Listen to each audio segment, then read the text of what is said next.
Hop. Voilà, eh bien, bonsoir à vous toutes et à vous tous qui nous rejoignez donc pour ce webinaire en ligne du site En pleine conscience avec les chevaux. Donc, je suis Sylvain Gillier. Maintenant, ça fait presque 2 ans et demi que tous les mois, nous organisons ces webinaires en ligne qui sont entièrement gratuits, qui sont enregistrés. Donc, vous avez accès au replay également. Et pendant ces webinaires, eh bien, nous invitons des intervenantes et des intervenants qui jouent un rôle, qui ont un vécu, qui ont un témoignage autour de la pleine conscience et du cheval. Et je vais vous partager mon écran, voilà, pour vous montrer donc le site internet En pleine conscience avec le peuple cheval. Donc, pratique en pleine conscience, méditation et rituel. Donc, un site internet qui est dédié aux chevaux en pleine conscience, avec donc ces webinaires mensuels qui sont en replay, avec également un chapitre, un onglet autour de l'enseignement des chevaux.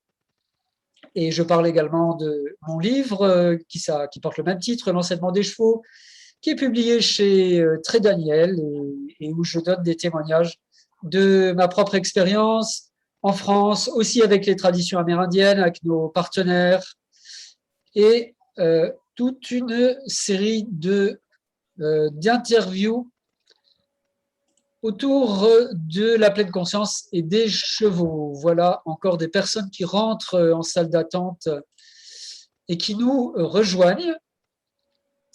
Et donc, bienvenue sur ce site internet. L'adresse, c'est cheval-méditation.org pour tout connaître de la pleine conscience avec les chevaux. Et déjà plus d'une vingtaine d'intervenants, dont Linda Koanoff, l'autrice du livre Le Tao du cheval, la créatrice de l'approche EponaQuest, mais aussi Leïla Pagès, aussi Claire Morin qui est là ce soir, aussi de nombreux autres intervenants dans le domaine du coaching comme Josiane Bélanger ou de la psychologie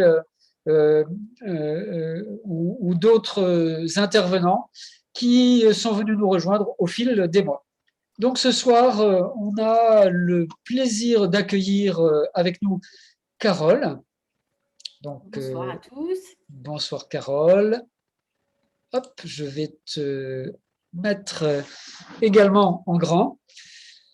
Donc, Carole, tu es instructrice EponaQuest, une des premières instructrices formée par Linda Koanoff, la créatrice de cette approche EponaQuest. Tu as aussi créé une approche qui s'appelle Medicine Horseway, où tu enseignes en tout cas cette approche en France. Et tu es une accompagnante autour des chevaux. Tu as un long parcours dans le développement personnel. Également autour de la supervision des professionnels des chevaux.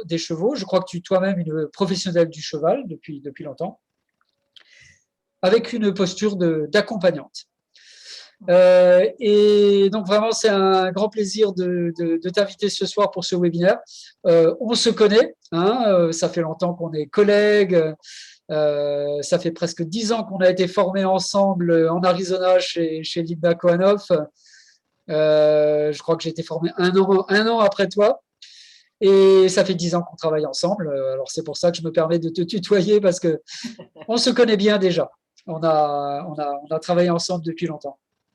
Et je pense que c'est important que tu participes à ces sessions de webinaire autour du cheval en pleine conscience à cause aussi de ta posture d'accompagnante, de ta connaissance du pouvoir des chevaux et de ta pratique, on pourrait dire, quotidienne de la présence avec les chevaux. Donc, bienvenue Carole. Et est-ce que tu voudrais dire quelques mots pour te présenter également et puis on va construire petit à petit la soirée au travers des échanges, des questions-réponses. Avant de te passer la parole, Une précision pour dire que donc le webinaire dure environ une heure et quart. Et pour les auditeurs qui sont déjà très nombreux, il y a à peu près 150 personnes qui sont inscrites ce soir. Si vous avez des questions, je vous propose qu'on réponde aux questions en fin du webinaire. Donc, si vous ne connaissez pas Zoom, vous avez la possibilité de poser des questions en cliquant sur le petit bouton discussion qui se trouve en bas de votre écran et de poser les questions donc dans l'onglet de discussion. En fin de webinaire, on passera un quart d'heure, 10 minutes, un quart d'heure à répondre à vos questions avec Carole. Donc voilà, je te laisse la parole pour cette soirée. Merci Sylvain, je suis ravie d'être là. Et en effet, comme tu dis, ça fait longtemps qu'on se connaît maintenant et qu'on a l'occasion d'échanger et de travailler aussi. Donc, c'est un plaisir pour moi d'être là ce soir. Je suis ravie Alors, je ne vois pas tout le monde sur mon écran, mais je vous ai vu apparaître au fur et à mesure. Je suis ravie de retrouver à la fois des stagiaires, des élèves et des collègues aussi, des confrères de France et de Belgique aussi. J'ai vu Aurore, je suis ravie de te voir. Et pour tous ceux que je ne connais pas, que je n'ai pas eu l'occasion de rencontrer, j'espère que le sujet dont je vais parler aujourd'hui, la vulnérabilité, qui est un de mes sujets, on va dire, très, très classique, à la fois de travail, mais aussi un des sujets les plus classiques dont je parle pendant mes stages et mes formations. En tout cas, pour tous ceux d'entre vous qui n'ont pas eu l'occasion de travailler avec moi jusqu'à présent, n'hésitez pas à poser des questions, bien sûr. J'essaierai d'y répondre avec plaisir à la fin, s'il nous reste du temps. Voilà. Alors, je voudrais juste faire quelques précisions sur ce que Sylvain a dit tout à l'heure. Merci pour cette présentation. Alors, je ne suis pas une professionnelle du cheval.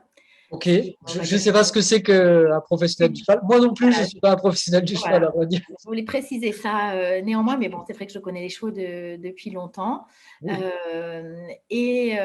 Donc, je suis donc instructeur Eponaquest. J'ai été formée par Linda il y a 10 ans pile maintenant. J'ai fini ma formation en 2011.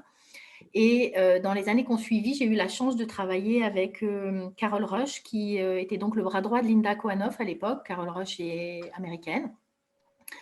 Elle a été le bras droit de Linda dans les 10 premières années d'Eponaquest.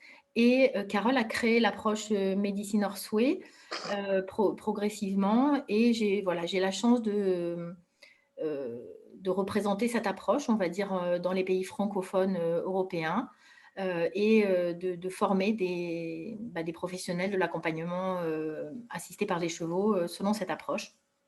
Voilà, c'était juste pour faire cette petite précision, Sylvain. Alors, Sylvain, on connaît bien Carole. C'est vrai que ça a été très compliqué de se déplacer en France depuis maintenant 2-3 ans, effectivement. Absolument. Et donc, Sylvain, ayant parlé de son site internet et m'ayant glissé tout à fait judicieusement qu'éventuellement, je pourrais aussi parler du mien, je vais faire ça. Alors, mon activité s'appelle Le Pouvoir des Chevaux. Donc, depuis 10 ans, c'est mon activité d'apprentissage facilité par les chevaux. Et j'ai donc 2 sites internet. Un site internet, on va dire historique, qui s'appelle lepouvardechevaux.com. Sylvain, si tu veux bien le mettre Attends, à je vais l'écran. le montrer. Donc, c'est un très vieux site d'un point de vue Voilà. technique. Alors, donc il est ici. Voilà, le pouvoir des chevaux. Voilà. Donc, c'est un très vieux site qui était un blog à l'origine, qui continue d'ailleurs à l'être. Mais j'ai une tendresse particulière pour ce site et donc je dois dire que je ne me résous pas encore à le transformer en un site graphiquement moderne, on va dire. En tout cas, si vous avez des heures devant vous et que vous avez envie de lire, vous trouverez beaucoup d'écrits à l'intérieur. Et j'ai donc donc ce site s'appelle lepouvoirdechevaux.com, s'adresse en particulier, on va dire, aux individus, donc aux particuliers. Et j'ai un deuxième site internet qui s'appelle lepouvoirdechevaux-entreprise.com. Alors, le voilà. Voilà. Peut-être tu peux mettre la page d'accueil si tu veux, Sylvain. Ah oui, alors attends. Tranquille. Voilà. Ça À doit gauche. être Juste un peu ça. sur le site. Voilà. Et donc, qui présente mon activité avec les entreprises, puisque sur mes sujets de prédilection, j'interviens aussi auprès des professionnels. Au préalable, en fait, j'ai passé une bonne quinzaine d'années à des postes de direction en entreprise. Et donc, j'ai envie d'intervenir aussi auprès des professionnels. Merci Sylvain, on va s'arrêter là pour la pub. Voilà, je vais copier l'adresse dans le chat pour J'en mettre profite aussi d'ailleurs pour vous dire que pour la photo de cheval que vous voyez là, juste il y a quelques secondes en plein écran, est la photo de mon premier cheval qui est décédé maintenant et qui a été un grand accompagnant aussi pour moi et pour les personnes qui venaient dans les stages et les séances individuelles. Il a accompagné beaucoup de gens aussi de manière assez puissante. Bien. Alors, le sujet du jour. Oui, c'est le sujet du jour. Bah oui, c'est sûr que c'est une émotion, hein, C'est vrai. peut-être il faudrait dire qu'on parle beaucoup de la vulnérabilité. Ah, voilà mon amie Eve Condamine, que je suis super heureux d'accueillir. Voilà. Et peut-être il faut dire en introduction que dans l'approche EponaQuest que Linda Koanoff a créée, elle a vraiment découvert ce pouvoir des chevaux de ressentir nos émotions, mais aussi finalement d'avoir cette image en miroir de nos émotions. Et avec EponaQuest, elle a vraiment systématisé la carte des émotions, hein, et elle en parle beaucoup dans ses livres. Et donc, il y a cette émotion de la vulnérabilité qui est très, très importante dans l'approche EponaQuest. Donc, quand tu m'as parlé de ce thème autour de la vulnérabilité, moi, j'ai trouvé ça super intéressant. Aussi parce que dans notre société, quand on dit de quelqu'un qu'il est vulnérable, c'est pas forcément un compliment, en C'est fait. vrai.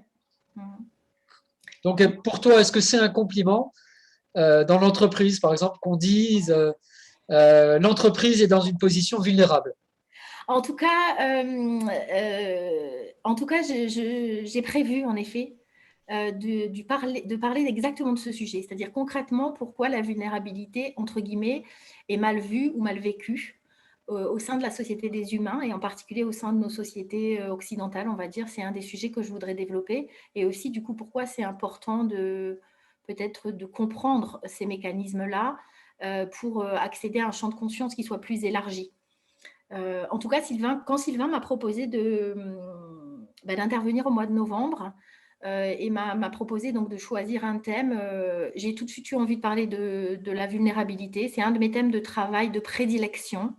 Vraiment, les gens qui travaillent avec moi savent que je peux parler et faire expérimenter sur ce thème pendant des heures, voire des journées entières sans m'arrêter.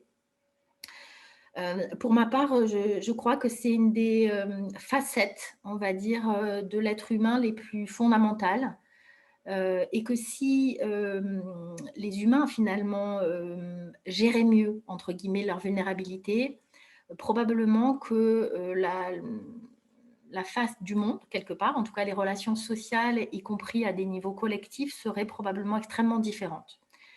Et voilà pourquoi j'ai choisi d'aborder ce thème qui me tient très très fort à cœur dans beaucoup de domaines. Alors, néanmoins, pourquoi les chevaux? Donc concrètement, j'ai envie de commencer ce webinaire en revenant sur 3 fondamentaux que j'aborde souvent en début de stage sur finalement pourquoi les chevaux? Pourquoi est-ce qu'on parle là des chevaux et des humains et de pleine conscience? Et je voudrais aborder 3 grandes parties que je ne vois pas souvent présentées toutes les 3 ensemble, on va dire en tout cas en parallèle. La première chose, c'est que le cheval est un herbivore. Un grand herbivore d'ailleurs. Donc le cheval mange de l'herbe d'une certaine manière, en tout cas des plantes. Et vous remarquerez que je n'ai pas commencé en disant que le cheval est une proie. Non, le cheval est un herbivore, la famille des herbivores, de la même manière que les lions sont des carnivores et que les humains sont des omnivores. Je reviendrai sur ce sujet puisque un omnivore tel que l'humain ne veut pas dire qu'il est à moitié carnivore et à moitié herbivore, mais veut dire qu'il est 100% carnivore et 100% herbivore. Et donc, on reviendra là-dessus.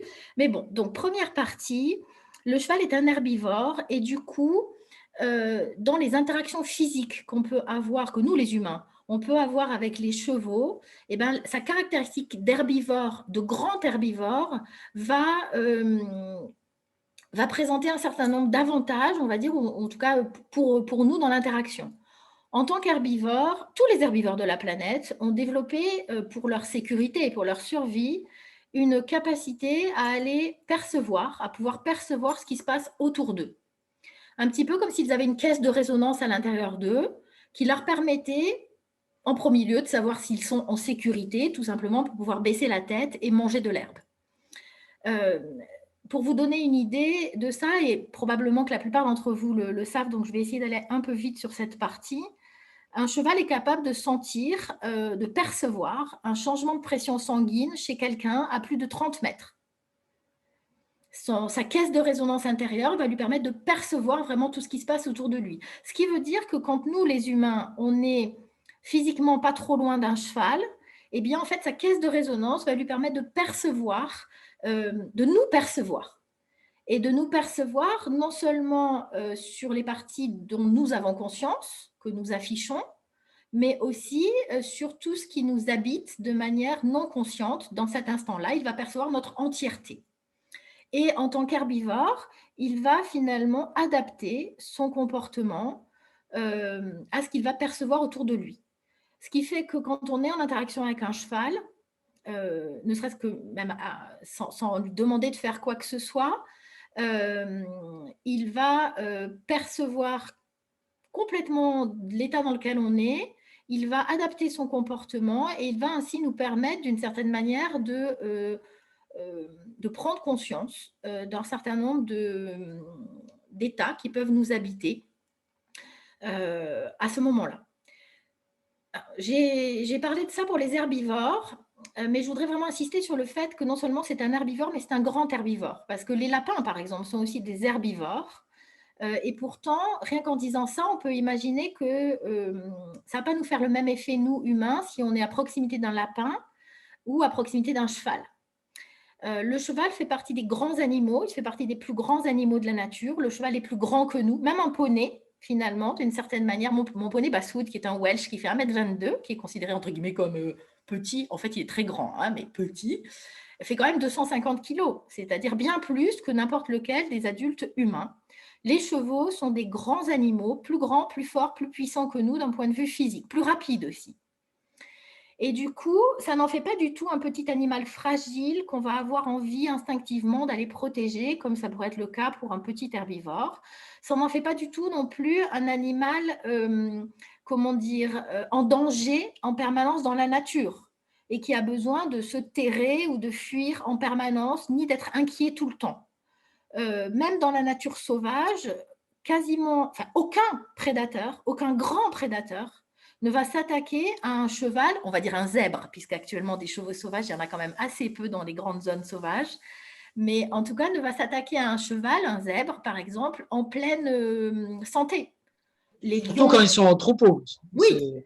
Voilà. En plus, quand ils sont je me permets d'intervenir, comme je vais souvent aux États-Unis et que justement en ce moment, il y a la cause des chevaux sauvages, des Mustangs aux États-Unis. Bon, qui sont. Alors, est-ce que ce sont des chevaux sauvages ou est-ce qu'ils sont revenus à l'état sauvage? Bon, ils vivent sauvagement. ils vivent sauvagement, ça c'est sûr. Depuis plusieurs générations, il y a beaucoup de chevaux qui n'ont jamais vu un humain, ni de près ni de loin. Et il y a des prédateurs dans les montagnes rocheuses. Il y a des pumas, qui est un grand prédateur également. Et les prédateurs n'attaquent jamais un troupeau, enfin, ils n'attaquent jamais les chevaux en troupeau, effectivement. Ça, c'est certain. Ils vont, si jamais un jour ils attaquent, entre guillemets, un cheval, un zèbre, un grand herbivore, ils vont attaquer celui qui est vieux, malade, blessé, en tout cas celui qui est faible, entre guillemets. Et ou les petits, ou les poulains. Ou les petits, voilà. Mais jamais un adulte en pleine santé, puisqu'un cheval est un animal puissant. Donc, pas du tout un animal habité par une espèce de frayeur permanente, de risquer sa vie. Pas du tout. Et on reviendra vraiment là-dessus parce que ça fait écho à ce fameux sujet de la vulnérabilité sur lequel je voudrais revenir.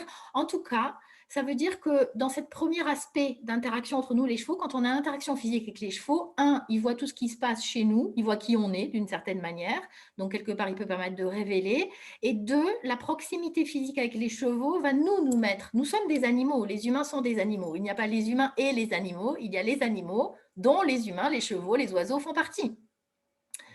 Et donc, quand nous, un humain, on est en interaction avec un cheval, qui est un animal plus grand, plus puissant que nous, ça va générer une forme de vulnérabilité à l'intérieur de nous, plus ou moins, on va dire, intense en fonction de qui on est, et de ce qui se passe aussi, de beaucoup de paramètres. Mais en tout cas, ça va nous mettre dans une petite zone de vulnérabilité dont on va pouvoir se servir en particulier. Et ce soir, je reviendrai à plusieurs reprises sur l'art des chevaux, de nous mettre dans notre zone de vulnérabilité, qui est une clé finalement pour nous, pour une plus grande conscience. Donc on en reviendra. Donc premier volet, dans pourquoi les chevaux, parce qu'en interaction physique avec eux, le fait que ce soit un grand herbivore génère à la fois du fait qu'il voit qui on est, et on ne peut pas lui mentir, et deux, il génère une forme de vulnérabilité chez nous, donc est une zone propice, on va dire, à l'apprentissage. La deuxième partie du pourquoi les chevaux, c'est un volet qui est plus théorique.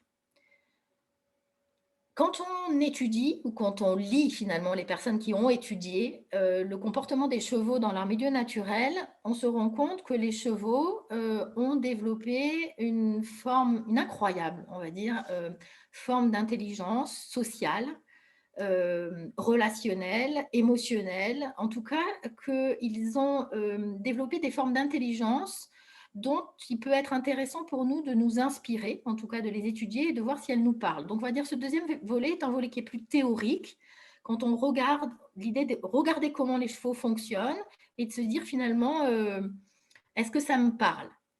Et c'est pas est-ce que ça me parle parce que c'est une mode et que je travaille avec les chevaux, que j'aime les chevaux. Non, je vous rappelle que les chevaux sont des herbivores et que les humains sont des omnivores. Donc carnivores plus herbivores.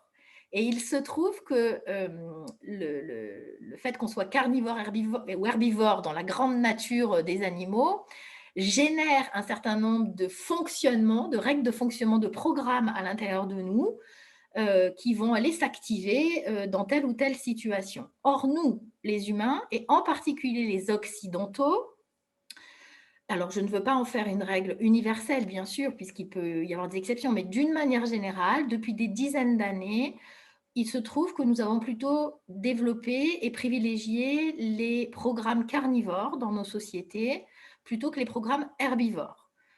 Tant et si bien qu'on a presque, pour certains d'entre nous, oublié quels étaient ces programmes herbivores qui sont à l'intérieur de nous. Or, ils sont extrêmement utiles dans beaucoup de situations. Et donc, c'est l'objet de ce deuxième volet, finalement, c'est d'aller regarder les programmes herbivores et de se dire, tiens, mais j'ai ça à l'intérieur de moi, est-ce que ça pourrait être intéressant pour moi de les utiliser dans telle ou telle situation? Et à nouveau, la gestion de la vulnérabilité chez un herbivore et la gestion de la vulnérabilité chez un carnivore n'a rien à voir. Et donc, on verra ça aussi, puisque c'est probablement le frein principal à l'intérieur de nous, humains, qui nous empêche d'accéder à la vulnérabilité comme étant une formidable zone de croissance, d'apprentissage et de conscience. Donc, on reverra là-dessus, on reviendra là-dessus.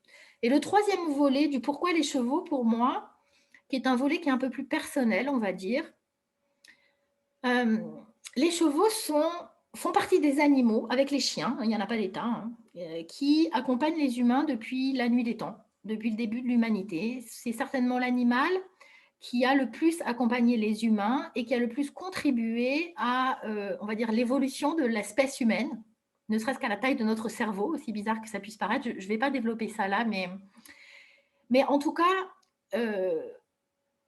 si on regarde les 50 000 ans qui viennent de se dérouler, de s'écouler, c'est l'animal qui a été le plus présent pour nous. Et même s'ils ne vivent plus avec nous maintenant, peut-être depuis 5 ans, une cinquantaine d'années, on va dire, eh bien jusqu'à il y a 50 ans, les chevaux vivaient avec les humains depuis 50 000 ans.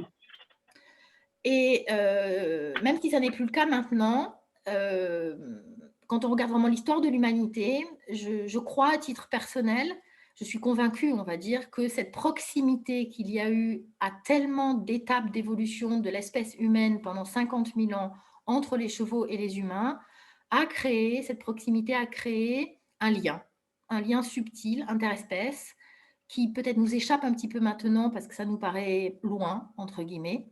Mais je suis intimement convaincue que ce lien existe, un lien de connaissance mutuelle. Et je crois que si les chevaux, finalement, sont encore là sur la planète, qui est très hostile pour eux maintenant, c'est pas prévu, on va dire, pour des chevaux, hein, la planète, maintenant. Si les chevaux sont encore là, c'est probablement pour continuer à nourrir ce lien d'une certaine manière. Et en tout cas, l'existence de ce lien permet, lors des interactions qu'on peut avoir avec les chevaux, de créer quelque chose directement, comme si quelque chose d'ancestral pouvait se réveiller, on va dire, à l'insu de notre plein gré, d'une certaine manière. D'ailleurs, si on pose la question à des centaines de gens, et les chevaux, pour vous, c'est quoi? Quasiment personne va dire rien. La plupart, enfin, un certain nombre vont dire waouh, c'est génial, j'adore, machin. D'autres vont dire oh là là, ça m'impressionne, j'ai peur. Mais personne ne va dire rien. Et c'est quasiment le seul animal. Lorsqu'on interroge un échantillon de population humaine, c'est quasiment le seul animal qui ne laisse quasiment personne indifférent. Et ça, pour moi, c'est vraiment aussi une conséquence, cette espèce de lien, on va dire, subtil qui existe depuis très longtemps. Bon, ça, c'était pour ma petite note personnelle. Bien. Donc, pourquoi les chevaux? Pour ces 3 raisons. Oui, Sylvain? On ne t'entend pas. Voilà. Je disais en rajoutant peut-être que les chevaux sont les animaux les plus représentés dans les cavernes. Oh oui, bien Et, sûr. voilà. Et donc, on sait déjà qu'il y a 35 000 ans, les hommes des cavernes, comme on dit, au néolithique, étaient déjà assez proches des chevaux pour les dessiner avec beaucoup, beaucoup de précision. Et pas forcément pour les chasser, d'ailleurs, comme on le prétend souvent. Je te remercie pour ce rajout, Sylvain, parce que je dois dire que je suis très touchée par l'art pariétal depuis très, très longtemps, depuis que je suis toute petite. Chaque fois que j'ai eu l'occasion j'ai beaucoup voyagé à une époque, dans beaucoup d'endroits du monde, et à chaque fois, je suis allée voir, en fait, les endroits où les premiers Homo sapiens dessinaient, en fait. Et j'ai eu de nombreuses fois l'occasion de voir les chevaux, et j'ai l'habitude d'emmener les... Oh non, je ne vais pas le dire, ça je ne vais pas en parler. Enfin bref, j'ai l'habitude d'emmener certains de mes élèves, on va dire, dans des lieux européens sacrés, voilà, de cette époque-là. Donc merci d'avoir ajouté ça, c'est vrai. Je crois que cette partie historique entre les humains et les chevaux, pour moi, est fondamentale, en fait, fait partie du sujet. Bien. Donc, en tout cas, ça veut dire que quand on est en interaction physique avec des chevaux, eux, ils voient ce qui est conscient chez nous et ce qui n'est pas conscient chez nous. Donc, ils voient tout. D'accord? Et par conséquent, ça, c'est la base qui va permettre d'aller révéler ça chez nous. D'autant plus que comme ils nous mettent dans cette fameuse zone de vulnérabilité qui est une zone d'apprentissage, d'élargissement de champ de conscience, comme on verra tout à l'heure, ça présente une espèce de cocktail magique, d'une certaine manière, pour nous permettre d'élargir notre champ de conscience progressivement. Bien. Alors, néanmoins, une fois qu'on a dit ça, parlons un peu de vulnérabilité. Finalement, c'est quoi la vulnérabilité? Puisque on peut mettre on entend beaucoup parler de vulnérabilité, on peut mettre beaucoup de notions derrière la vulnérabilité. Donc, j'avais envie de revenir le plus simplement, on va dire, entre guillemets, possible, ou le plus précisément, sur de quoi on parle. Donc, première chose, c'est que la vulnérabilité, on va considérer que c'est une émotion. Donc, Sylvain l'a donné en introduction. C'est une émotion, c'est quelque chose qu'on va ressentir à un moment donné, sans forcément s'en rendre compte d'ailleurs. C'est une émotion, d'accord? Et quand on reprend ce fameux volet théorique de l'enseignement des chevaux, le deuxième volet dont j'ai parlé tout à l'heure, eh bien, Linda Kohanov, comme l'a cité Sylvain, mais aussi maintenant tous les chercheurs en intelligence émotionnelle, y compris pour les humains, se sont accordés pour dire, et ça c'est venu des chevaux d'une certaine manière, que les chevaux considèrent qu'une émotion, c'est une information pour action et rien d'autre. Donc concrètement, la vulnérabilité, c'est une émotion, et une émotion, c'est une information qui vient de l'intérieur de nous pour nous demander de faire quelque chose. Et ça semble un peu paradoxal quand même, parce que c'est clair. Si je dois faire une super présentation dans l'entreprise et que je m'en sens pas capable du tout et que je commence à transpirer, et avoir des palpitations et à pas me sentir bien du tout, je vois pas trop où est voilà, où est le message là-dedans, n'est-ce pas? Alors, du coup, bah, en effet, donc, émotion égale information. Et du coup, Linda Kohanov et maintenant je veux dire, les chercheurs en intelligence émotionnelle d'une manière générale donc, ont sorti, on va dire, des espèces de chartes qui vont aller répertorier quelle émotion donne quelle information. Donc, concrètement, quels sont les messages derrière chacune des émotions.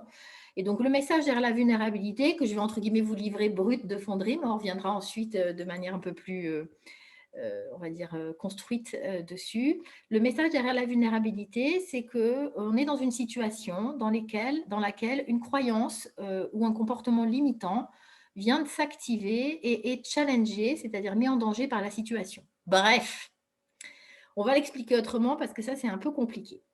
Dans les émotions, il y a des émotions qui se ressemblent. Et pour parler de la vulnérabilité, je vais parler d'une autre émotion, je vais parler de la peur. Parce qu'en fait, dans notre vocabulaire courant, on ne dit pas je me sens vulnérable. On dit j'ai peur, j'ai la trouille. D'accord?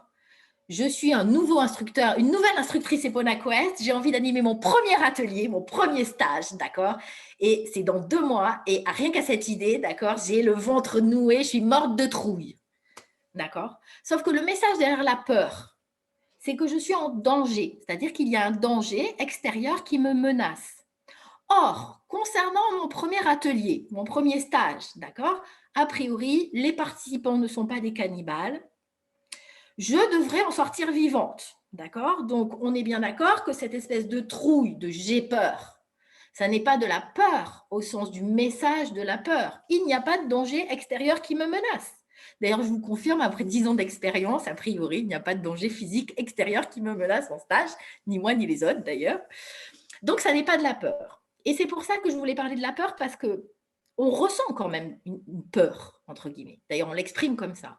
Mais la vulnérabilité, puisque là, c'est le cas de la vulnérabilité, n'est pas un signal de danger extérieur. On ressent de la peur, mais le danger, il est à l'intérieur. Concrètement, il est créé par moi dedans. Je vais reprendre l'exemple de l'atelier. J'ai peur de faire mon premier atelier. En fait, de quoi j'ai peur? Bah, je sais pas, de ne pas être à la hauteur, d'être ridicule, de ne pas savoir répondre aux questions, de bafouiller, qu'on ne me comprenne pas, qu'on me trouve nulle, enfin, j'en sais rien, il y en a toute une panoplie. D'accord? Et c'est ça qui fait qu'entre guillemets, j'ai peur. Donc concrètement, ça veut dire que si on reprend le message officiel de la vulnérabilité, je suis devant une situation dans laquelle une croyance ou un comportement limitant est activé et challengé. Ben, en effet, je suis devant l'idée de faire un atelier, d'animer un atelier, et il se trouve que, ce sont des exemples que je donne, hein, on est bien d'accord, que probablement qu'à l'intérieur de moi, il y a une partie, je crois que peut-être je ne suis pas assez prête, je ne suis pas assez bonne, je suis ridicule, je bafouille, enfin bref, je zozote, ou je n'en sais rien quoi. Mais en tout cas, il y a une partie de moi qui croit qu'elle est en danger, entre guillemets, mais le danger, il est dedans. Et ça, c'est la vulnérabilité. C'est la différence fondamentale entre la peur et la vulnérabilité. La peur, il y a un danger physique, un danger extérieur qui me menace. La vulnérabilité, c'est comme de la peur, ça se ressent tout pareil dedans, mais si je regarde est-ce qu'il y a un danger qui me menace, il n'y en a pas. Le danger, il est, entre guillemets, dedans moi, par une croyance limitante qui, elle, se sent en danger. Et en effet, parce que si jamais je fais mon atelier et que ça se passe bien, bah, cette partie de moi qui me dit que je suis nulle, que machin, que truc, bah, elle ne pourra pas s'exprimer aussi fort. Bon, elle est rusée, hein, elle se dirait que c'était un coup de bol, que les participants ils étaient hyper gentils. Mais on reviendra là-dessus un peu plus tard. Bref, la vulnérabilité, c'est dedans que ça se passe. En réalité, on n'est pas en danger. On ne va pas mourir. Et ça, c'est très important de se le rappeler parce que rappelons-nous que l'humain est un animal. À l'intérieur de nous, il y a un animal qui peut avoir peur. Donc déjà de lui dire qu'il ne va pas mourir, d'accord? Ça l'aide un peu, mais ce n'est pas suffisant. Pourquoi est-ce que je parle de la différence entre la peur et la vulnérabilité? Parce que dans ce travail sur les chartes des messages des émotions, non seulement j'ai dit qu'une émotion égale une information pour les chevaux, mais c'est une information pour action. Et donc, si le message de la peur, c'est il y a un danger physique immédiat qui me menace, alors l'action à mener, d'accord, c'est d'aller me mettre en sécurité tout de suite. S'il y a un lion qui me fonce dessus, je vais courir vite, vite, vite dans l'autre sens, ou enfin, en tout cas, je vais faire ce que je peux dans cette situation. mais je vais aller me mettre en sécurité et je réfléchirai plus tard. D'accord? Alors que la vulnérabilité, d'accord, si jamais j'ai l'idée de faire mon premier atelier suite à mon diplôme, de cette formation que j'avais vachement envie de faire, etc., et que je suis pétée de trouille, d'accord, j'ai mal au ventre tellement j'ai la trouille. Il n'y a pas de lionne qui me menace, donc c'est de la vulnérabilité. Donc, je ne dois pas me mettre en position de sécurité. Parce que si à ce moment-là, je confonds la peur et la vulnérabilité et que j'applique l'action de la peur à la place d'appliquer l'action de la vulnérabilité, c'est-à-dire si je me mets en sécurité, ben ça serait quoi de me mettre en sécurité immédiatement à l'idée de faire ce premier atelier? Ben, ça serait de l'annuler. Bon, je ne vais pas le faire, il va faire mauvais de toutes les façons. On peut aussi s'auto-saboter, c'est une autre option qui fonctionne très très bien également. D'ailleurs, on abordera aussi ça, parce que ça, c'est très rusé. Notre vulnérabilité, les mécanismes sont extrêmement rusés. C'est pour ça qu'on en parle quand on parle de la pleine conscience. Parce que je viendrai après là-dessus, mais la première clé, c'est de se rendre compte qu'on est vulnérable.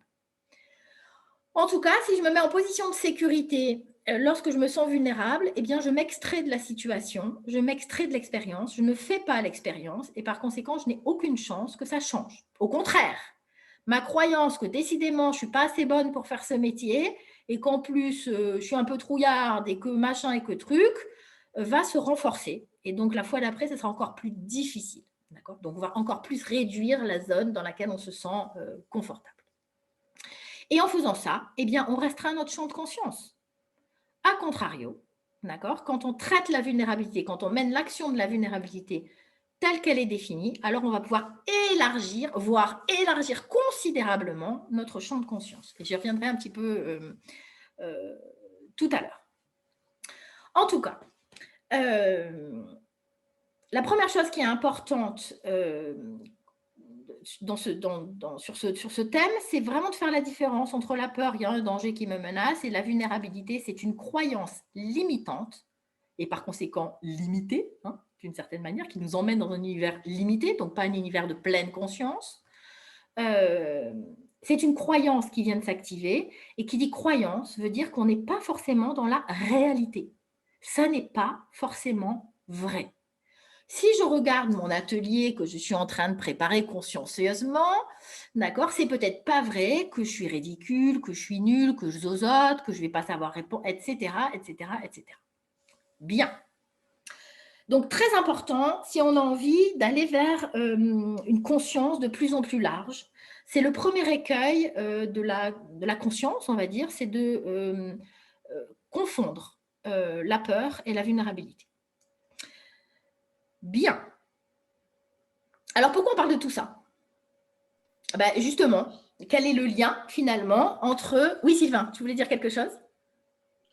Non, pas du tout. Comme j'ai essayé d'enchaîner par rapport à la vulnérabilité, en fait, ça me faisait me souvenir à des moments de vulnérabilité intense que j'ai moi-même vécu. Tu vois, ça résonnait un peu à l'intérieur de moi.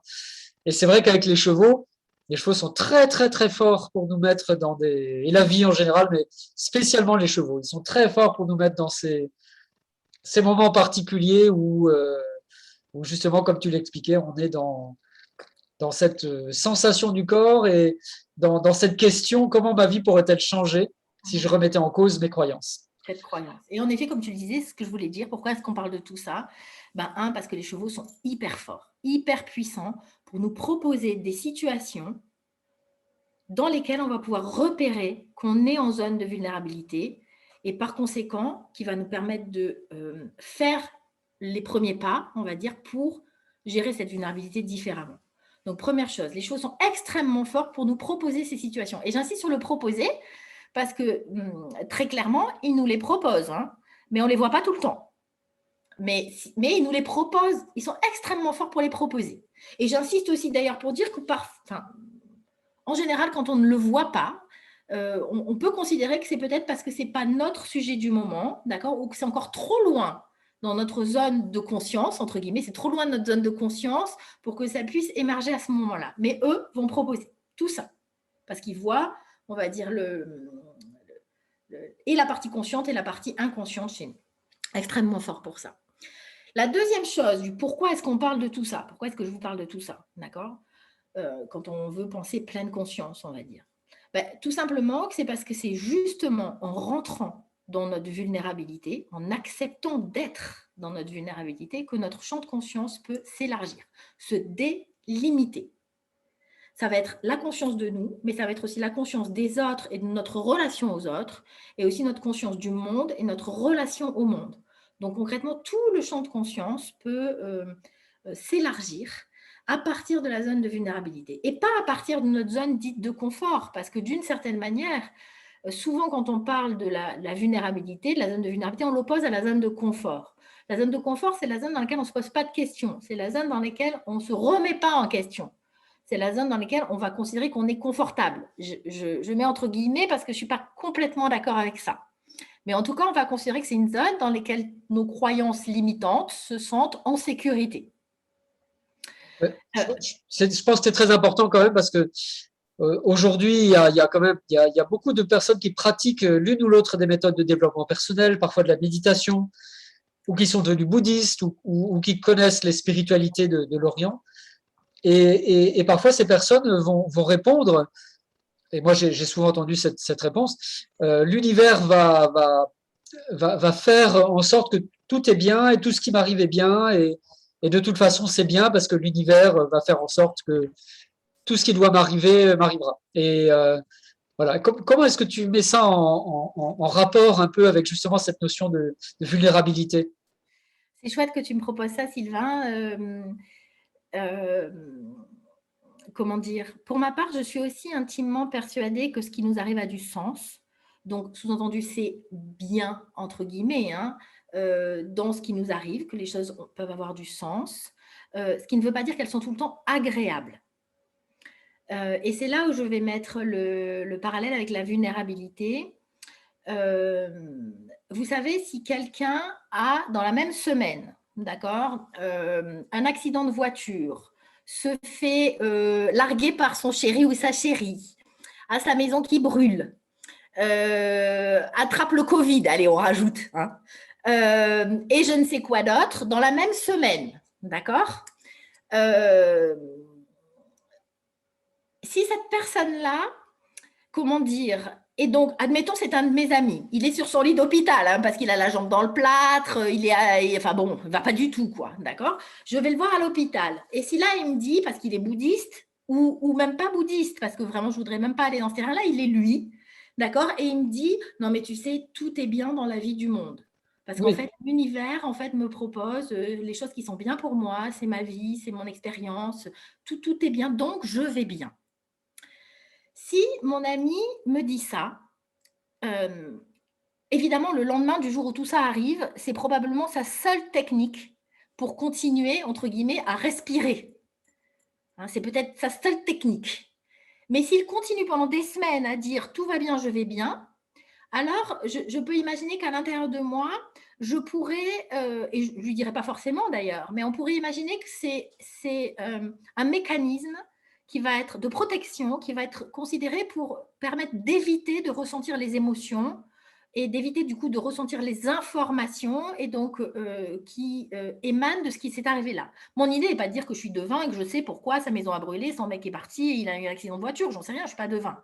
Ce que je sais, c'est que si on est à l'hôpital avec une jambe dans le plâtre, des côtes cassées, mon amoureux qui s'est barré la semaine dernière, ma maison qui a brûlé et que je me suis fait virer, j'ai beaucoup de motifs quand même pour avoir une ribambelle d'émotions pas agréables, puisque pas agréables à ressentir, d'accord, et probablement que ça va générer beaucoup de vulnérabilité. Donc, quand la croyance, on va dire, ou plus exactement la boucle, enfin, quand l'idée de tout est bien dans la vie du monde et dans ma vie est prononcée dans l'idée d'éviter de ressentir et donc de vivre l'expérience que je suis en train de traverser, de vivre, quand c'est utilisé pour ça, je vais considérer plutôt que c'est un mécanisme d'évitement de la part de quelqu'un qui peut-être à juste titre d'ailleurs, hein, dans un premier temps, n'a pas d'autre moyen pour gérer sa vulnérabilité. Parce que c'est tellement trop, d'accord, qu'il faut une espèce de truc qui permet de respirer encore. OK ? En revanche, si c'est quelqu'un qui me dit, tu sais, j'ai hyper mal à la jambe et aux côtes parce que j'ai les côtes cassées, j'en peux plus de douleur et en plus je suis hyper triste parce que mon amoureux est parti et je me demande aussi, je suis désespérée parce que ma maison a brûlé et que je me suis fait virer et je me demande comment je vais faire pour surmonter tout ça. Mais je sais qu'il y a une partie de moi qui sait que si ça m'arrive, c'est voilà, c'est ma vie, c'est probablement l'univers qui l'a proposé. Mais en tout cas, je souffre vraiment. D'accord? Alors là, pour moi, il y a vraiment quelque chose de très concordant, une espèce d'intégration de la vulnérabilité avec la croyance de cette personne que les choses ont du sens dans sa vie ou que les choses, entre guillemets, sont bien, ce qui ne veut pas dire que c'est agréable. Est-ce que ça répond à ta question, Sylvain? Oui, oui, je pense que c'est important. Je pense que Ok. c'est important de préciser ça. Voilà, moi, je rajouterais, parce que c'est mon expérience, c'est qu'il y a beaucoup de traditions. Enfin, déjà pour les Amérindiens, le cheval est un signe de bonne chance en soi. Raison pour laquelle on offre des chevaux d'ailleurs au mariage, parce que l'idée c'est que le couple va durer plus longtemps s'il y a l'énergie des chevaux qui est là. Voilà. Et c'est aussi vrai dans le chamanisme de Mongolie d'ailleurs, hein, parce que en Mongolie, il y a cette notion du cheval de vent, wind horse, Lungta, et qui est l'équivalent de la bonne chance. Donc c'est tout à fait, et merci beaucoup d'avoir pris cet exemple. Je pense que c'est très signifiant, en effet. Merci. Donc, pour en revenir là-dessus, bah, c'est une bonne transition pour dire que le sentiment de vulnérabilité, c'est souvent très inconfortable pour la plupart d'entre nous. Une fois de plus, je ne veux pas généraliser ça, mais on va dire qu'instinctivement, du fait de notre nature animale, c'est quelque chose qui est inconfortable. D'accord? En fait, c'est cette espèce de sortie de zone de confort qui n'est pas vécue de manière confortable. Pour deux raisons. La première, qui est la plus classique en développement personnel, bah, c'est parce qu'il y a des mécanismes qui font que notre croyance construite va s'activer. Du coup, il va essayer absolument de nous faire croire qu'il ne faut pas du tout qu'on fasse l'expérience et qu'il vaut mieux qu'on retourne dans notre petite zone de confort dans laquelle on va être vachement mieux. Donc ça, c'est le premier mécanisme, d'accord, qui est souvent abordé. Le deuxième mécanisme sur lequel je voudrais revenir un peu plus en détail, parce qu'il va à nouveau aborder le sujet des herbivores, des carnivores, et donc des chevaux et de nous, c'est que c'est très inconfortable parce que nous avons à l'intérieur de nous, les humains, ce fameux programme de carnivore. Je voudrais revenir sur comment ça se passe chez les carnivores et les omnivores, en effet, sur la gestion de la vulnérabilité. Quel est l'impact?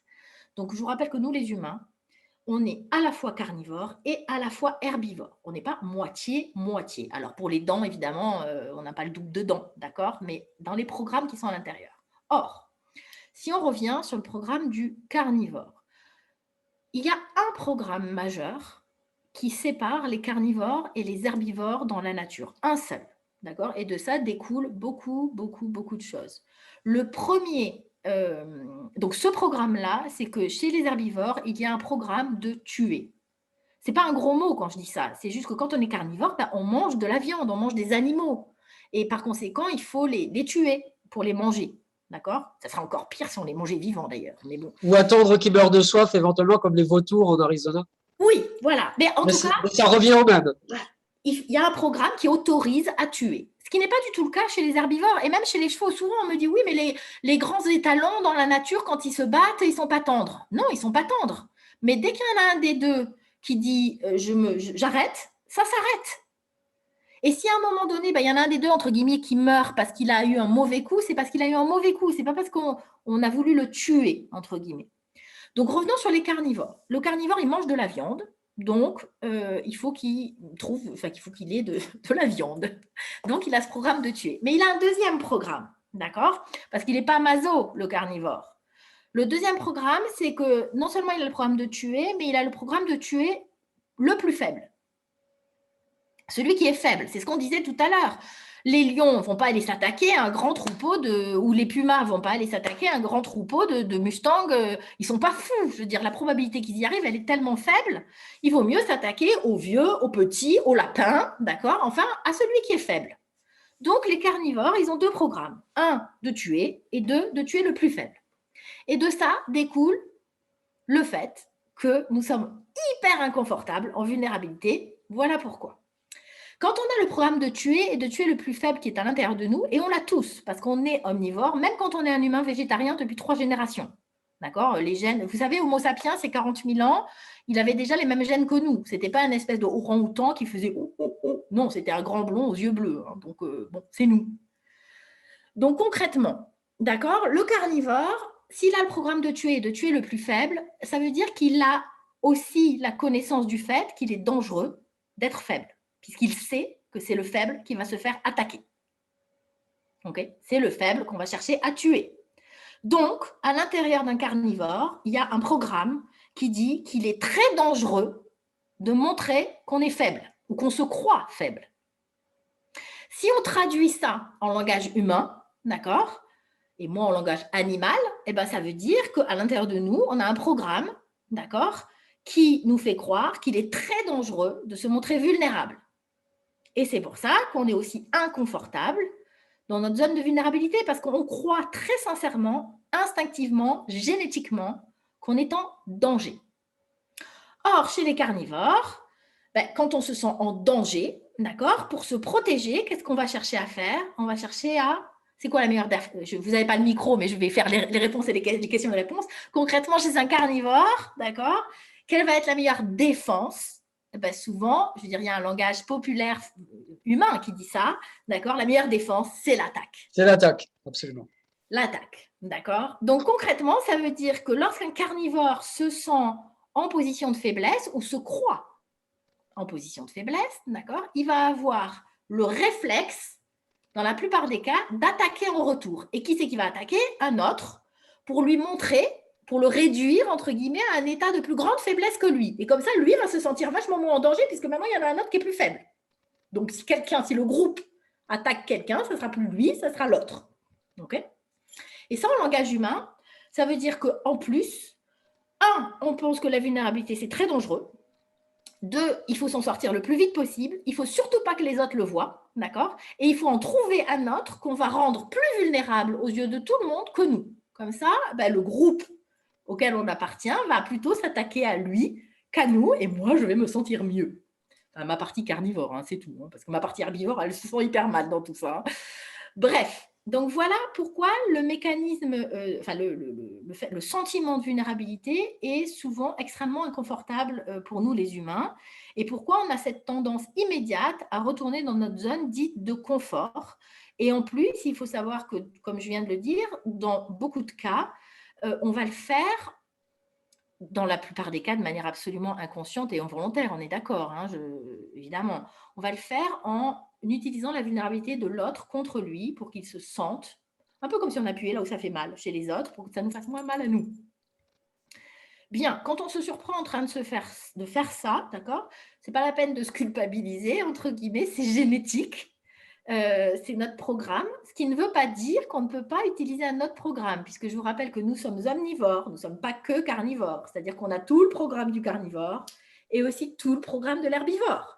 Et donc, si nous n'avons plus envie de réagir comme ça et si on a envie d'apprendre à être dans notre vulnérabilité sans activer le programme du carnivore, eh bien, il va falloir apprendre à activer le programme de l'herbivore. Bien. Donc, voilà pourquoi être dans la vulnérabilité est souvent très inconfortable pour la plupart d'entre nous. D'accord? Et pourtant, la clé de la conscience par rapport à ça, c'est d'apprendre à être confortable dans notre zone de vulnérabilité. Et là, les chevaux sont hyper forts pour nous apprendre ça. À la fois en théorie, bien sûr, mais tout simplement ensuite en pratique. Donc, 1, ils vont nous enseigner les programmes carnivores. 2, ils vont, en interaction avec eux, activer notre vulnérabilité, c'est-à-dire nous propulser, à l'insu de notre plein gré, d'accord, dans une zone potentielle de vulnérabilité. En théorie, on devrait se dire « chouette, ça me donne une opportunité de savoir faire les choses différemment ». D'accord ? En pratique, on ne se dit pas toujours chouette. Donc, concrètement, ils ont activé notre vulnérabilité. Et là, je voudrais faire une petite aparté, parce que non seulement ils activent notre vulnérabilité, d'accord, mais ils vont aussi activer notre cœur. Et le cœur est le centre d'intelligence de notre identité profonde. C'est-à-dire le cœur est le centre d'intelligence de notre partie la plus authentique, la plus délimitée, la plus pleinement consciente, on va dire, la plus reliée. Chacun va choisir son vocabulaire. Et pourquoi je parle de... Et pourquoi ils activent le cœur, c'est un autre sujet. Si tu veux, Sylvain, tu me réinvites à une autre conf, je parle de ça. Pourquoi pas? Oui, c'est sûr que ça, c'est un vaste sujet aussi. Mais en tout cas, je voulais en parler là parce que l'idée n'est pas juste que le cheval active notre vulnérabilité. S'il active à la fois notre vulnérabilité et notre cœur en tant que centre d'intelligence, d'accord, ça va nous permettre de faciliter l'accès à notre programme herbivore. Ça va nous permettre de faciliter l'accès à la conscience de notre vulnérabilité et de nos schémas individuels et non pas collectifs, d'accord, de réaction lorsqu'on est en situation de vulnérabilité. Et si on arrive à identifier quel schéma s'active chez nous lorsqu'on est en position de vulnérabilité, ça va nous permettre de nous rendre compte qu'on est en vulnérabilité. Et là, notre cerveau de la tête, puisqu'on a plusieurs cerveaux, d'accord, il a un rôle essentiel. Une fois qu'on a capté qu'on est en vulnérabilité et donc pas vraiment en danger en fait, hein, d'accord, alors lui, il peut prendre le relais, c'est son job, d'accord, du coup, et de nous rappeler que si on est en zone de vulnérabilité, ça veut dire que, un, on n'est pas vraiment en danger, deux, il y a une croyance limitante ou un comportement limitant et donc non pleinement conscient qui vient de s'activer, et que trois, c'est une opportunité formidable de le changer si on en a envie. Et là, les chevaux vont encore nous permettre un troisième volet. Ils vont nous permettre non seulement d'en prendre conscience, donc activer notre vulnérabilité, activer notre cœur, nous prendre conscience de nos schémas et prendre conscience qu'on est en zone de vulnérabilité, mais aussi nous permettre des expériences correctrices, des expériences dans lesquelles on va les tenter autrement. Et si je croyais autrement, d'accord, comment j'agirais? Si je ne me sentais pas vulnérable, comment j'agirais? Et ils vont nous permettre d'aller finalement expérimenter ces situations-là et installer dans nos cellules, remplacer, on va dire, les croyances limitantes qu'on n'a plus envie d'avoir par des croyances moins limitantes qu'on a plus envie d'avoir. Bien, il me reste pas beaucoup de temps là, Sylvain, c'est ça? Ben, là, on est à 1 heure de webinaire, mais c'est tellement passionnant. Je suis sûr qu'on peut aller jusqu'à encore pendant un quart d'heure, 20 minutes, puis après, on pourra répondre à des Ok. questions, échanges des Les- participants. Hein. On est toujours une cinquantaine de personnes. C'est vraiment passionnant et Cool, merci. j'ai Bon, hâte d'entendre la suite. je vois déjà mes élèves ici présents et mes stagiaires des programmes avancés, genre programme là, qui doivent sourire en se disant ils savent, il sait pas ce qu'il dit parce qu'elle peut en parler pendant 5 jours sans s'arrêter. Mais je vais faire plus bref. Bref, donc on a été ça. Voilà ce que vont apporter les chevaux. Finalement, le magnifique cocktail d'opportunités finalement qui vont nous permettre d'aller traverser ça différemment. Et l'enjeu, pour pouvoir faire ça de manière pas trop inconfortable, hein, parce que l'idée n'est pas tout le temps d'aller se jeter du haut d'une falaise. Moi, je ne suis pas trop ce genre de truc, en fait. Là, il y aurait un réel danger, hein, a priori. Oui, en plus. En plus. En tout cas, l'enjeu, finalement, pour réussir ça, c'est-à-dire pour utiliser notre vulnérabilité, pour vraiment élargir notre champ de conscience, l'enjeu, c'est de savoir muscler notre capacité à être vulnérable sans paniquer et sans changer de comportement. Et ça, c'est hyper important parce que ça va permettre de rendre notre zone de vulnérabilité plus confortable, moins flippante, même si on ne s'en rend pas compte.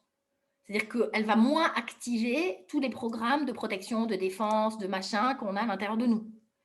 Plus on va avoir confiance dans notre capacité, d'accord, à ne pas nous emmener dans une zone rouge, on va dire, et plus la partie de nous qui a peur, entre guillemets, plus notre croyance va accepter facilement qu'on aille dans notre zone de vulnérabilité parce qu'elle va avoir confiance dans le fait qu'on ne va pas repartir dans des situations, entre guillemets, dramatiques. Donc ça, c'est vraiment l'enjeu de savoir muscler notre capacité à être vulnérable. Et pour muscler une capacité, il faut, un, comprendre les mécanismes et deux, il faut le faire progressivement. Concrètement, si on a envie de muscler notre capacité à être vulnérable, eh ben, il faut générer des situations de vulnérabilité. Donc Mais justement, tu as parlé d'expériences correctrices et peut-être pour prendre des exemples concrets de ce que tu vis avec les chevaux, de ce qui se passe dans les stages, qu'est-ce que ça pourrait être comme expérience correctrice alors là, j'ai Qu'est-ce qui pas se passerait dans un stage, dans une d'exemple. session? Oui. Eh ben, on peut imaginer par exemple quelqu'un qui.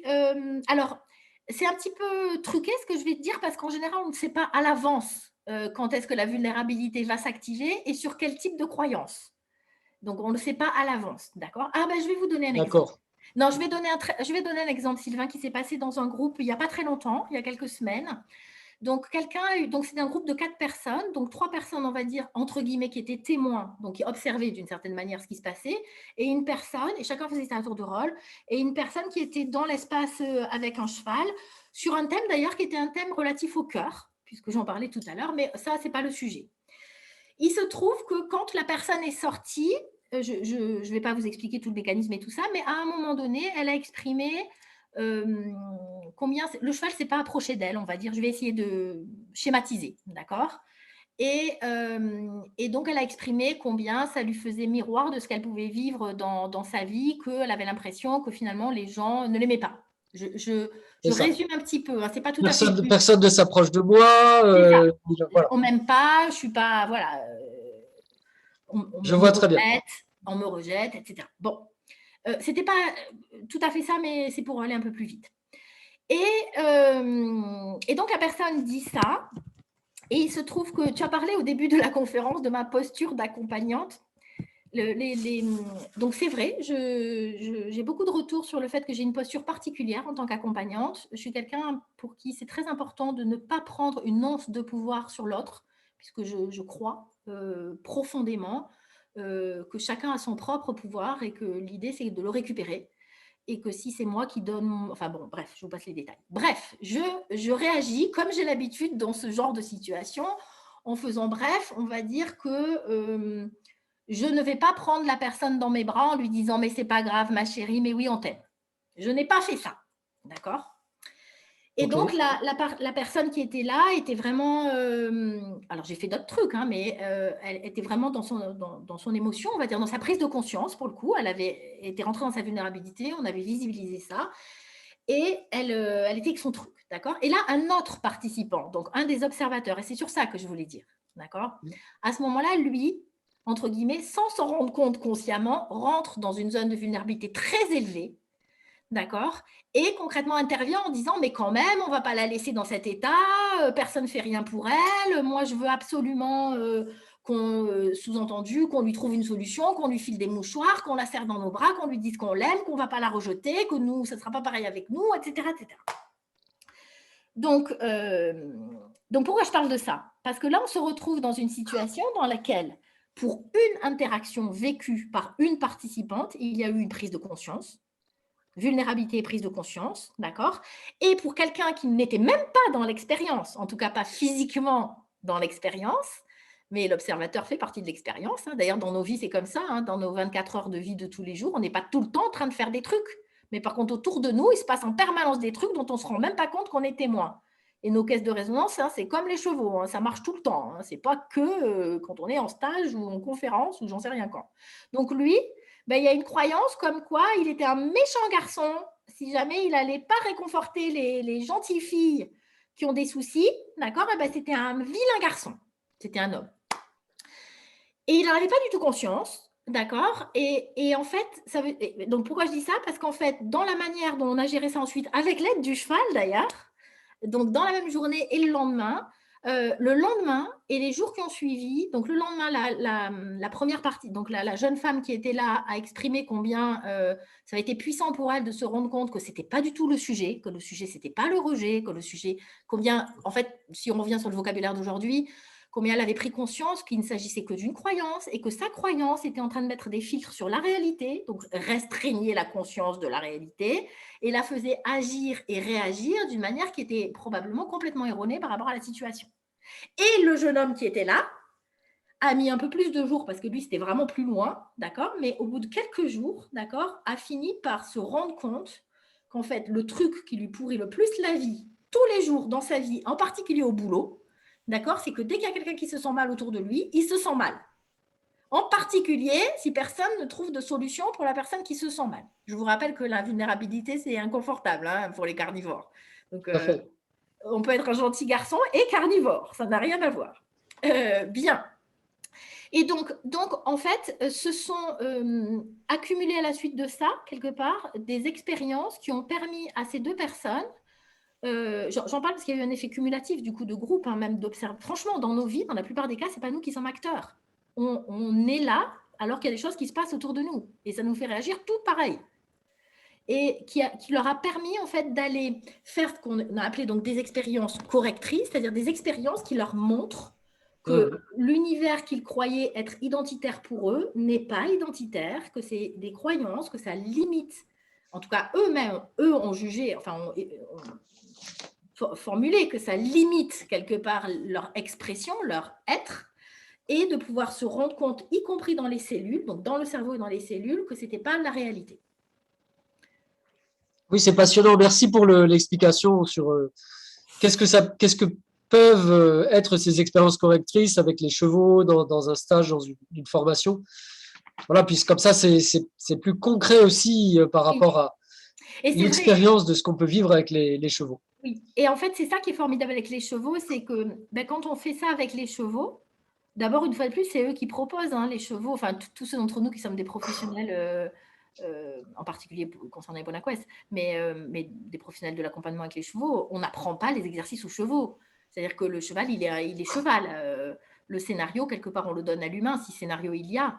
Mais le cheval, on ne lui dit pas, mon gars, embraye scénario 4. Non, il fait ce qui lui semble bon, entre guillemets.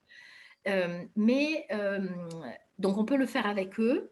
Ils vont proposer ce qu'ils perçoivent de ce qui se passe. Et ça, c'est incroyable, parce que dans notre vie d'humain, les humains qui sont en face de nous, ils perçoivent aussi, sans s'en rendre compte, ce qui se passe, mais ils vont y réagir, non pas de manière consciente comme un cheval, ou en tout cas, dans la plupart des cas qui sont un peu problématiques, ce n'est pas de manière consciente, mais ça va être de manière plus instinctive, plus par des programmes. Et ça ne nous donne pas l'expérience, la possibilité finalement de faire une expérience correctrice. Alors qu'avec le cheval, quand je vais avoir changé ça, entre guillemets, changer ma vibration intérieure d'une certaine manière, et bien alors, ce qui va se passer autour de moi change. Et je voudrais parler de ces deux participants. Vraiment, c'est chouette, Sylvain, que tu me laisses l'opportunité de parler de ça, parce que dans les semaines qu'on suivi, tous les deux ont exprimé combien ils se rendaient compte, jour après jour, que ça changeait leur quotidien, que ça changeait leur quotidien d'humain, pas leur quotidien. Alors, peut-être avec les chevaux aussi, mais on parlait là de relations avec les humains. Et voire même, ils en étaient presque arrivés tous les deux. Ils exprimaient ça individuellement, hein, ce n'est pas des gens qui se côtoient dans la vie, à se demander même comment ils pouvaient être dans cet état-là quelques semaines avant. Un peu comme si les cellules avaient carrément oublié. Et donc ça, c'est déprogrammé. Ça, c'est vraiment une expérience correctrice. Oui, ça, c'est vraiment des enseignements incroyables que les chevaux nous font vivre et merci de ce témoignage. Et donc, Carole, tu nous avais parlé donc des herbivores, des grands herbivores, et aussi de ces programmes, donc programme herbivore, programme carnivore, et en relation avec la vulnérabilité. Et donc peut-être pour aller petit à petit vers la conclusion de cette partie de présentation, puis après on pourra aussi échanger et répondre aux questions. Donc, comment est-ce que les chevaux finalement ils arrivent à nous transférer ce programme ou ces capacités qu'ils ont? En général ou concernant la vulnérabilité en particulier?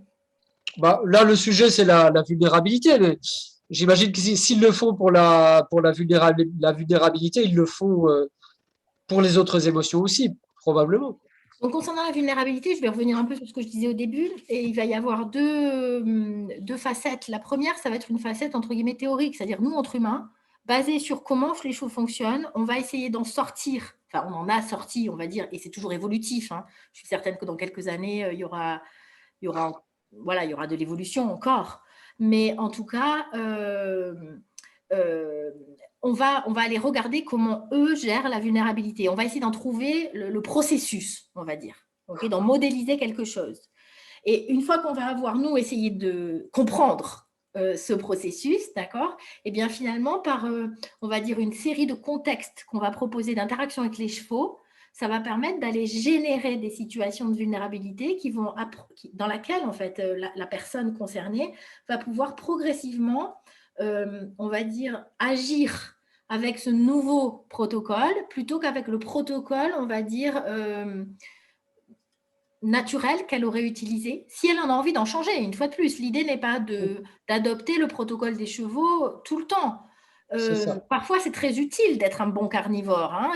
Concrètement, si j'ai un lion qui m'attaque, il vaut mieux que je sache mordre, moi aussi. Bien Okay, sûr. mais ce n'est pas tout le temps approprié.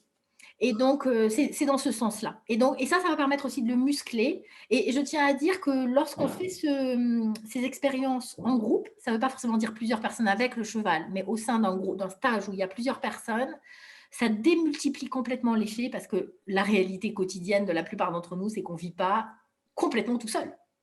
Et les interactions avec les autres humains, que ce soit des interactions conscientes, inconscientes, volontaires ou pas volontaires, comptent pour beaucoup dans notre niveau de vulnérabilité. Il y a encore des tas d'autres choses que j'aurais à dire, Sylvain.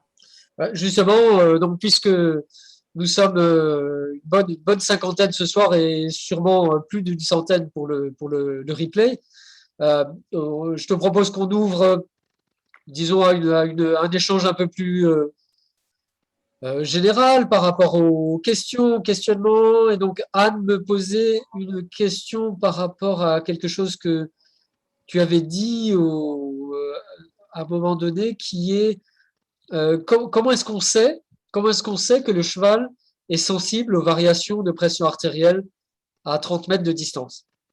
Alors, en fait, il y a des études qui ont été faites par plusieurs personnes. Alors, non, je n'ai pas les références des études. J'ai fait ce que je considère maintenant comme un grand manquement.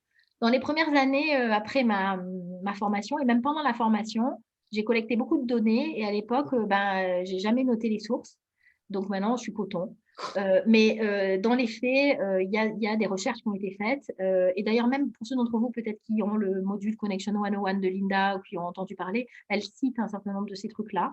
Le principe, globalement, va être d'aller mesurer les changements de variabilité cardiaque, de fréquence cardiaque, enfin, Ah un oui, certain c'est ça. nombre de paramètres qui vont permettre d'aller se rendre compte qu'il se passe quelque chose.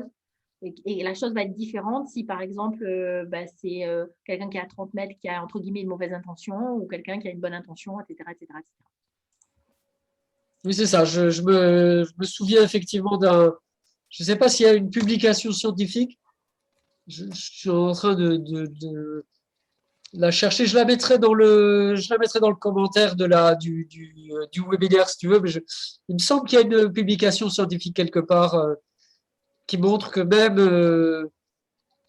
avec des capteurs, je sais qu'on mettait des capteurs sur les chevaux et sur les humains pour voir un peu les réactions et qu'effectivement les chevaux sentent les variations de pression artérielle. Sylvain, Donc Sylvain, Isa, il y a une question d'Isa là que je viens de voilà, voir. donc Que j'ai trouvée très Isa qui nous intéressante. pose cette question et qui nous dit la vulnérabilité me semble liée à la possession ou pas d'une expérience, d'un savoir comment réagir. Par exemple, si je vis avec des chevaux depuis mon enfance, je ne me sens pas en danger au milieu d'eux, que ce soit mon troupeau ou celui de quelqu'un d'autre. Et ou alors, si je me promène la nuit dans une banlieue chaude, entre guillemets, je me sens bien moins vulnérable si je pratique la self-défense. Ou Donc, c'est si une question j'ai une super Kalachnikov intéressante. avec moi. Question super intéressante. Merci Ouais, d'aborder ce sujet. tout à fait. Donc, tout dépend de la croyance qu'on a. C'est-à-dire que si je crois que je suis moins en danger quand j'ai plus de compétences, alors je vais en effet me sentir moins vulnérable. Si je crois qu'il est nécessaire que je connaisse les chevaux pour me sentir moins vulnérable à côté d'eux, en effet, je vais me sentir moins vulnérable. Ah oui, oui. Et à contrario, attention, par exemple, par rapport aux chevaux ou par rapport à la banlieue, attention, il ne s'agit pas forcément de vulnérabilité, ça peut être de la vraie peur. Parce qu'une Oui, banlieue chaude la nuit, ça peut être dangereux. Et un cheval bien qu'on ne sûr. connaît pas, quand on n'a aucune connaissance des chevaux, un cheval, je ne sais pas, hyper excité ou je ne sais pas quoi, ça peut être dangereux. Donc, merci Isabelle d'avoir parlé de ça parce que à la fois, ça permet de réaborder le fait que tout dépend de nos croyances et ensuite, attention à la frontière entre la vulnérabilité et la peur. Ah, c'est sûr, oui, oui, non, mais je suis assez d'accord. Mais inversement, une personne qui est assez, comment dire, droite intérieurement et qui est consciente, disons, d'elle-même, de ses limites, de ses capacités, elle est généralement plus à l'aise dans un troupeau de chevaux, même si elle ne connaît pas les chevaux forcément. Et une fois de Voilà, plus, ça dépend de sa croyance. ça dépend de sa croyance. Après, il y a la croyance que les grands chevaux sont plus dangereux que les petits. J'étais chez une amie qui a des tout petits chevaux. C'est des tout petits chevaux qui ont une très grande idée d'eux-mêmes. C'est assez rigolo, d'ailleurs. Et donc, ils sont beaucoup moins timides que des grands chevaux et ils poussent les gens. Voilà, c'est assez amusant à voir, d'ailleurs. Des tout petits chevaux qui font, je sais pas, 80 cm au garrot.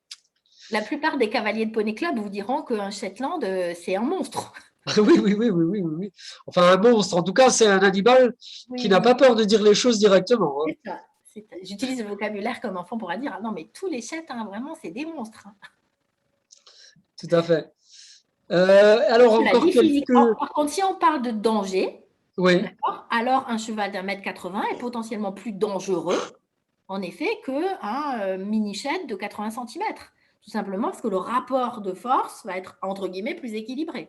Mais là, on parle de peur, pas de vulnérabilité. oui, oui, oui, tout à fait. Ouais, ouais, c'est très important, effectivement, de poser cette question, où est la menace? Si quelqu'un, par exemple, me menace la nuit dans une banlieue chaude en me montrant son pistolet, euh, l'émotion que j'ai, c'est vraiment de la peur. Ça, il y a aucun doute. Parce qu'il y a une menace. Il y a une menace et ça m'est arrivé. Et donc, ça, je ne me sentais pas vulnérable. Je me sentais vraiment. Je me posais la question, comment est-ce que je peux me mettre en situation de sécurité? Voilà. Mais la limite entre les deux, elle est différente pour chacun, c'est certain.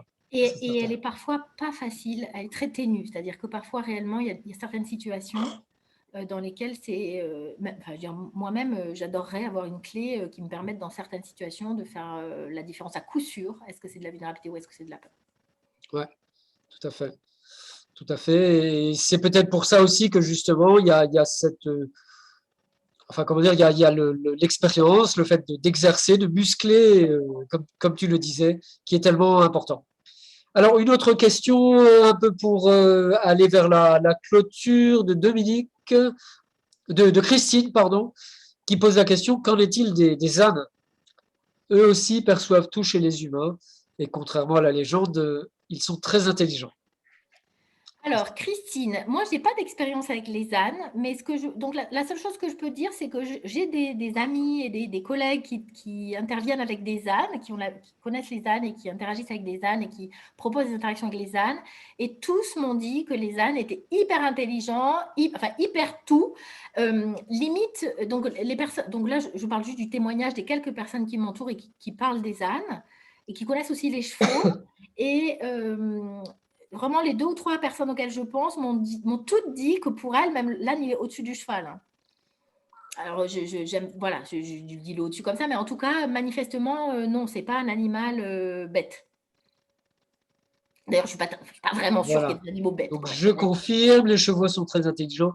Agnès, merci beaucoup pour les clés. Je suis justement dans une période de très grande vulnérabilité, accumulation de multiples deuils dans ma vie privée et professionnelle. Je gère mieux grâce au stage avec Sylvain et avec Carole aussi, pourquoi pas. Aux cartes de Linda Kohanov, donc Agnès, tu te réfères au livre La voix du cheval, et avec les mots qui viennent d'être prononcés ce soir. Merci Agnès. Et je crois que ça pourrait être les mots de la fin, si tu en es d'accord. Peut-être avec une conclusion. Euh, voilà, en quelques mots, tes prochaines activités, voilà, où est-ce que tu en es, comment est-ce que ça continue pour toi avec tes activités, tes différentes propositions autour des chevaux. Ok, alors pour conclure, je voudrais revenir juste sur le message de la personne que tu viens de citer. Alors, attends, je reprends juste le nom. Donc Agnès, qui parlait de sa grande vulnérabilité. Je voudrais juste dire combien, quand on est en position de grande vulnérabilité, il est important d'y prêter attention et ne pas, comment dire, c'est pas parce que c'est une croyance qu'il faut faire comme si elle n'existait pas. En fait, la partie de nous qui se sent vulnérable à l'intérieur de nous, elle a vraiment peur. Et quand on a quelqu'un qui a vraiment peur, d'accord, c'est pas la peine ni de l'ignorer, enfin c'est contre-productif de l'ignorer, c'est contre-productif de l'engueuler. Euh, mais par contre, voilà, en prendre soin par cette. Alors là, j'ai pas détaillé vraiment comment on fait, mais en tout cas, en prendre soin en suivant un protocole plus herbivore probablement. En tout cas, c'est ma conviction de pouvoir le faire plutôt à la manière des herbivores pour que cette partie-là de nous, finalement, se sente moins vulnérable et nous permette, du coup, de se transformer, de changer ce qui nous limite et ce qu'on n'a plus envie qui nous limite, en fait. Donc, vraiment, de parler de ça avec, même vis-à-vis de soi. Je veux dire, ça me paraît très important d'être. C'est pas parce que c'est pas vrai, c'est-à-dire, c'est pas parce que c'est juste une croyance que c'est naze. Ça me paraît vraiment important. Ouais.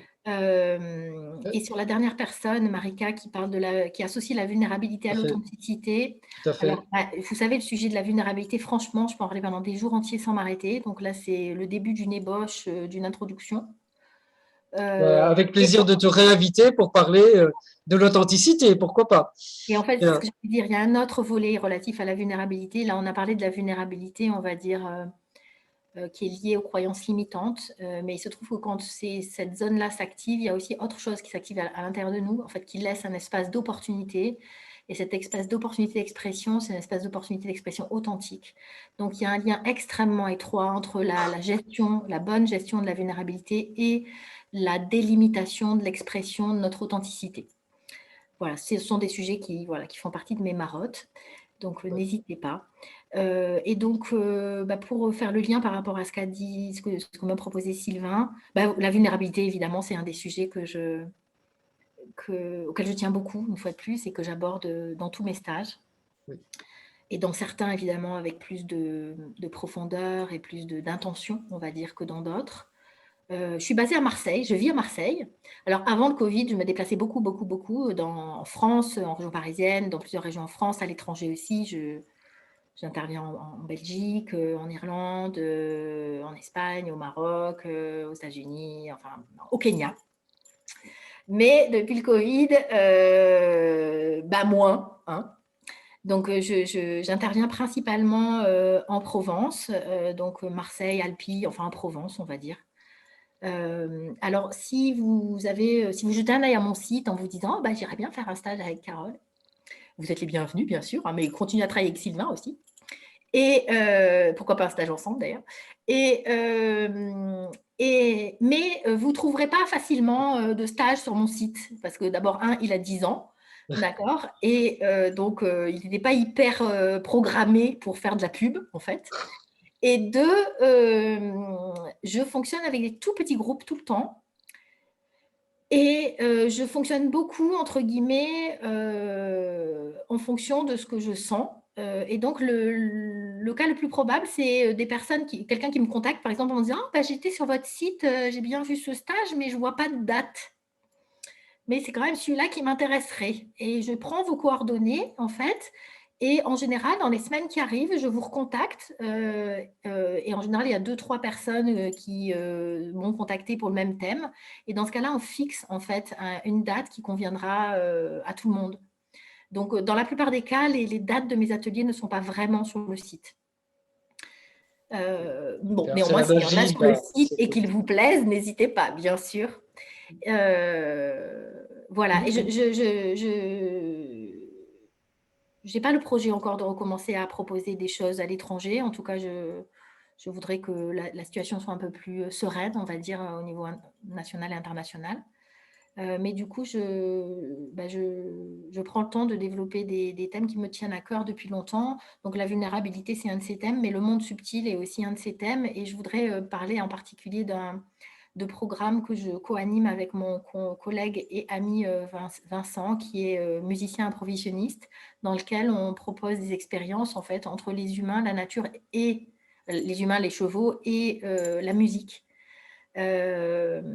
Vraiment sur des thèmes qui sont des thèmes plus d'accès à quelque chose de subtil à l'intérieur de nous, on va dire. Voilà. Ah oui, c'est passionnant. Hein. Ça, c'est un sujet qui me passionne. J'en parlerai pendant des heures parce que la relation avec les rythmes, la musique et la nature, les rythmes naturels, c'est passionnant, que ce soit par le chant, que ce soit par certains instruments de musique ou les rythmes. Hein, voilà. Il va falloir qu'on se quitte pour ce soir. Une dernière question de Anne qui nous dit que dire des gens qui n'ont pas de problème à sortir de leur zone de confort. En as-tu déjà rencontré? Comment interpréter cela? Est-ce une défense particulière de la personne? Alors ça, c'est une vaste question. Hein. Anne, c'est une très vaste question. Vaste question. Hein. Donc, ça m'embêterait de donner une réponse trop parcellaire, trop partielle. Tout à fait. Néanmoins, d'abord, on peut, entre guillemets, ne pas avoir de problème, donc d'inconfort à sortir, à être dans notre vulnérabilité, et tout simplement parce qu'on a musclé notre capacité à être vulnérable sans paniquer. Donc, c'est un peu l'idée du processus que je proposais. Donc, très clairement, je veux dire, on a cette capacité à muscler, on a la capacité à être vulnérable sans que ce soit inconfortable. Absolument. Donc ça peut être la première raison. Si ce n'est pas cette raison-là, alors,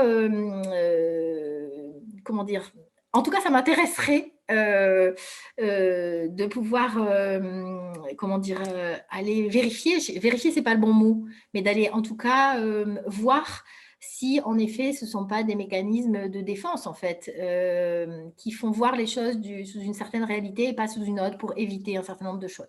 On pourrait conseiller à cette personne à ce moment-là de te contacter directement. Si elle a envie que ça change. Si elle a envie que ça change, ou en tout cas. Oui, bien sûr. En tout cas, si c'est quelqu'un qui se dit. Travailler avec les chevaux. Qui se dit, mince, j'ai l'impression finalement que pour moi, c'est pas ça. Mais pourtant, j'ai quand même l'impression que c'est un souci, entre guillemets, que ce n'est pas une démarche de ma part, etc., etc., etc. Alors, en effet, ça peut être intéressant d'aller explorer ça. Je suis sûre qu'il y aurait plein de trucs.